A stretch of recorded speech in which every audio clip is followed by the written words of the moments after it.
Hallo, heute zeige ich Ihnen, wie man die Pfaff Hobby 1030, wie man die einfädelt, wie man die aufspult und vorbereitet für die Nähen und wie man die dann bedingt.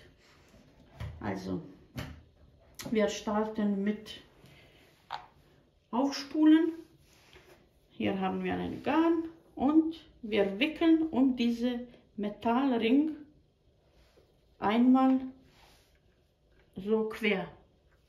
Also von dieser Seite und dann quer. Hier wird gekreuzt und dann stellen wir Spule drauf und wir wickeln ein paar Mal um die Spule. Schieben rechts und bei dieser Nähmaschine auf diese Hauptrad, die zieht man raus, wie Sie gehört haben. Also ist schon, dann wissen Sie, ob das raus ist oder nicht. Also rausziehen und hier rechts stellen und wenn man jetzt auf Pedal drückt, wird aufgespult. Okay. Wird aufgespult und die Nadel wird deswegen auch deaktiviert. Wenn das zu viel wackelt, Sie können ein bisschen mit Finger festhalten, dann wird auch besser aufgespult, wird fester. Sie müssen auch aufpassen, dass das schon hier fest wird. Also so spult man das auf, abmachen. Ich mache nicht bis zu Ende, weil ich habe schon auf eine gemacht. Hier rausziehen und das wieder drücken. Und jetzt ist wieder Nähmaschine vorbereitet vor Nähen. Nächster Schritt machen wir erstmal, jetzt mache ich ein bisschen Kamera nach unten. So. Nächster Schritt ist einfädeln. Einfädeln bei dieser Nähmaschine geht eigentlich sofort über diese, das ist Nummer 1. Es ist alles gezeichnet. 1, 2, 3, 4 und so weiter. Aber irgendwie, ich denke, durch diese hier hintere Metall hier kann man durchziehen. Ich habe dadurch Faden, weil es ist ein bisschen noch fester.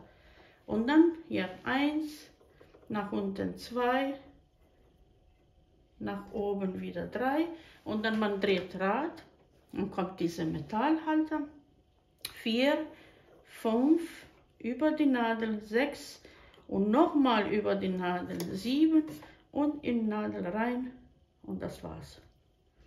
Jetzt muss ich nur noch treffen.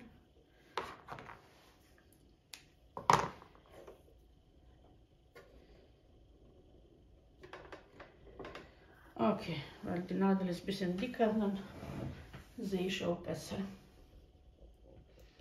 Und so sieht unsere jetzt Nähmaschine. Obere Faden haben wir eingefädelt, jetzt kommt untere Faden.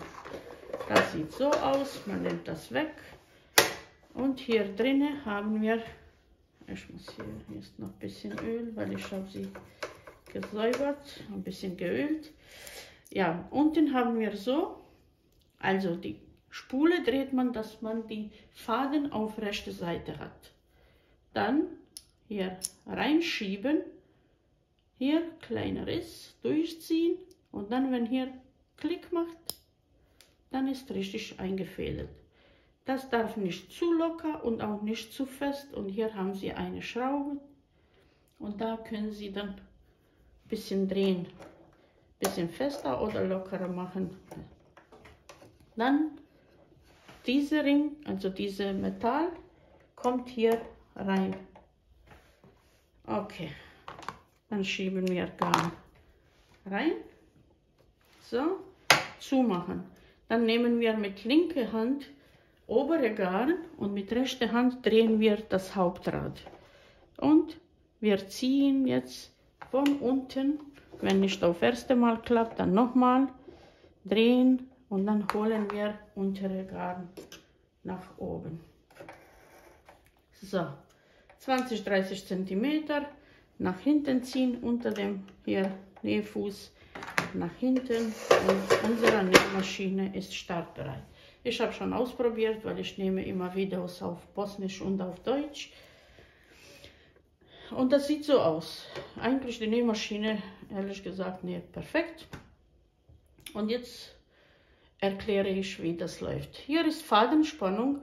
Hier haben wir ein Rad mit Programme. Also alle die Programme vom A bis J sind hier gezeichnet. Sehen Sie? Und diese 2, was steht G2? G2 ist vor dieser Linie und man dreht auf Stretch. Dass man diese weiße Programme benutzen kann, muss man hier auf die, also weiße Zeichen, aber unten ist Farbe blau.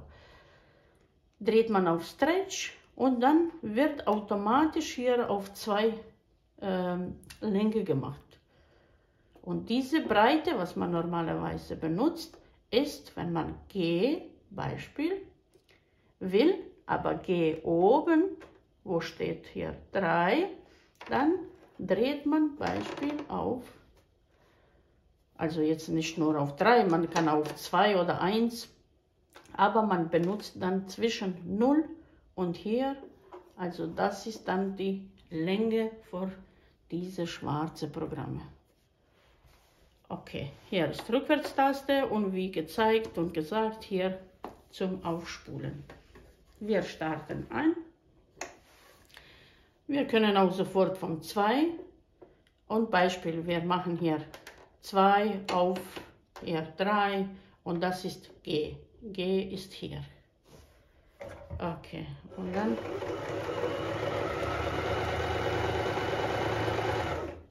Nadel unten.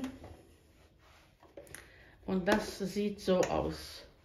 Das benutzt man bei Hose, Röcke, wenn man diese Blindstich macht. Also, dass man die nicht sieht.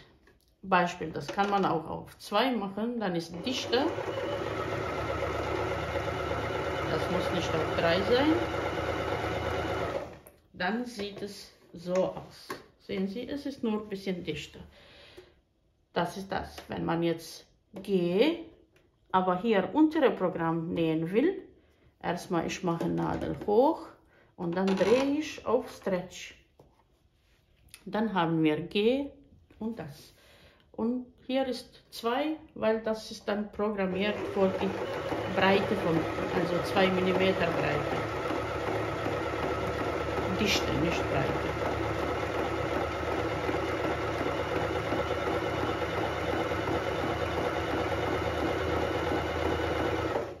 Okay, Nadel unten und dann unser Programm sieht so aus.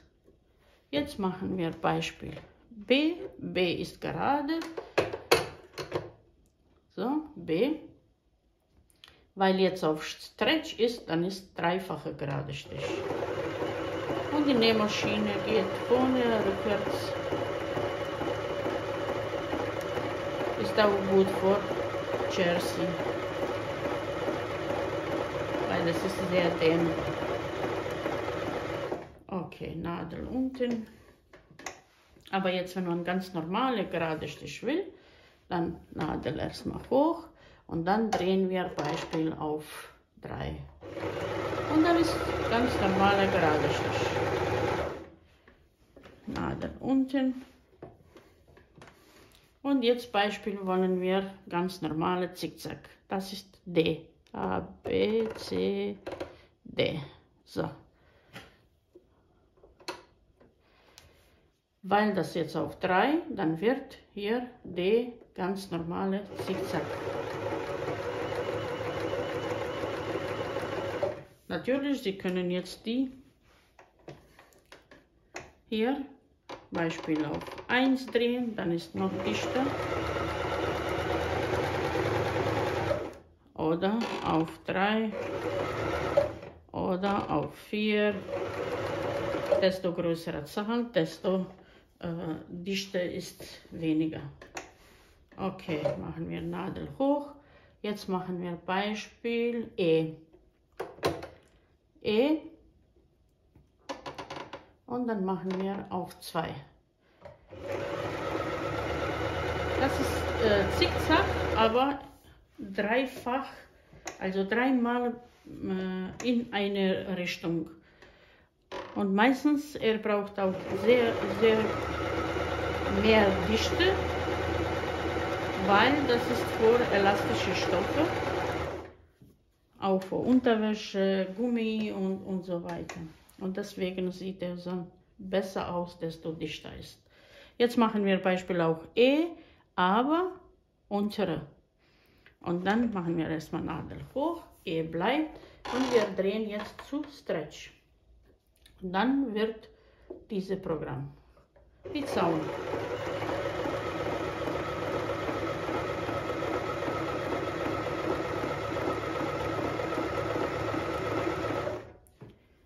Nadel unten und dann sieht das so wie Zaun.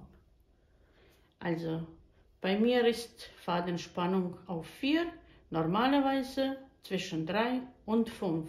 Es kann passieren bei anderen Stoffen, dass man manchmal mehr oder weniger machen muss. Also kann man bewegen, das ist gar kein Problem. Deswegen ist wichtig, wenn man einfädelt, weil drinnen befinden sich 2 Teller. Und wenn die Fuß unten ist, die Teller sind zu. Und wenn Sie die Fuß nach oben machen, das löst sich und da kommt erstmal dann die Faden. Deswegen ist immer wichtig, bei Einfädeln Fuß hoch zu halten, dass die Faden zwischen diese 2 Tellerchen durchkommt, weil das hält später bei Nähen, wenn man Fuß runter macht, die 2 Teller schließen sich und die Faden ist zwischen diese 2 Teller. Und dann können Sie damit regulieren. Wenn Sie darauf nicht geachtet haben, dann besteht die Möglichkeit, dass Sie überhaupt, dass die Faden nur so läuft und passiert nichts. Also Sie können dann nicht nähen, weil die Faden ist zu locker. Und Sie können dann auch damit nicht regulieren, weil die Faden ist gar nicht zwischen diese 2 Teller, dass Sie überhaupt regulieren können. So, was ist noch wichtig? Also da ist diese Einstellung schon vorbereitet. Sie müssen bei unteren Programmen also nichts machen. Wenn Sie drehen auf E, es ist schon E und es ist eingestellt, Hauptsache Sie drehen auf Stretch.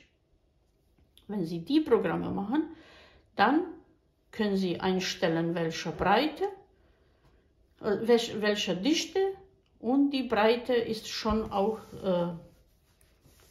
ja, wenn man auf das dreht, E, und dann regulieren Sie welche, also Länge, nicht Breite, Länge.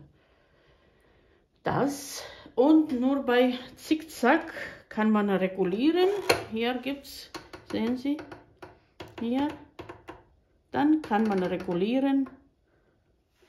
Hier, auch bei gerade Stich, können Sie so drehen und dann ist mehr oder weniger bei gerade Stich. Was ist noch? Ich habe Knopfloch nicht gemacht. Also wie man hier sieht, ich weiß nicht, ob früher war keine Knopffuß dabei, weiß ich nicht, aber man kann, ich habe schon ein paar Mal gemacht mit Knopfloch, aber ohne Knopflochfuß.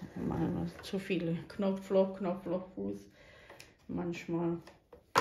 Also wir können das auch probieren. Ehrlich gesagt, ich habe auch selber noch nicht gemacht, wie das funktioniert. Hier sieht es so aus, man muss die A1, dann drehen, warte, erstmal hier auf die Knopfloch, dann hier auf A1. Hier ist A4, 2, dann hier ist A3, also man dreht erstmal hier A1 und dann mal sehen, ob das nach oben geht. Und ja.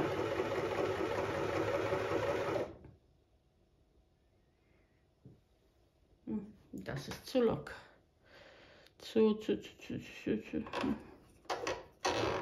Ach so. Ich habe falsch gedreht. Machen wir nochmal. Kein Problem. Ich schneide erstmal die Garne. Hier Faden.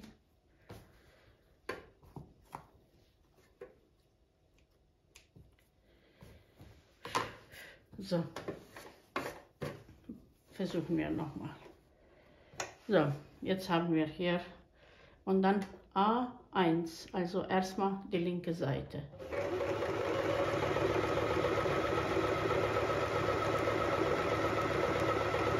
Dann machen wir, es steht A2 und 4, das ist die hier. Dann machen wir ein paar Mal links, rechts, Nadel hoch. Dann machen wir A3, das ist hier. Dann geht rückwärts. Sie müssen auch zeichnen.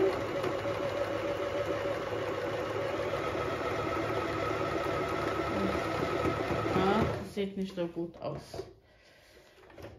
Also da steht nur auf einen Platz zu nähen. Ich versuche das und mache extra vielleicht Video, dass ich das besser erklären kann. So viel über diese Pfaff Hobby 1030. Liebe Grüße, bis zum nächsten Video.